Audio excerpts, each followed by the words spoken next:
Yeah. I kept you waiting. I would describe my performance on this episode as...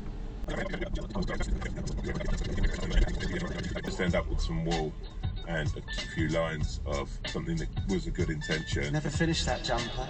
Was a good intention. Yeah, oh yeah. Dawned upon my brain. The greatest thing you can do is start something and finish it.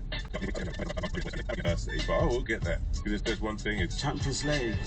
It's resilient. Yeah. I want you to pick something this week. It may be eating 15 apples. I love apples. It may be cleaning all the trainers' shoes. Oh, they're so dirty.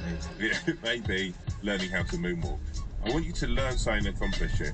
And with that, I want you to... Sorry, it took me too long to do that. Send videos of you achieving things that are orphan out. Oh my God, oh my God, no, dude, no.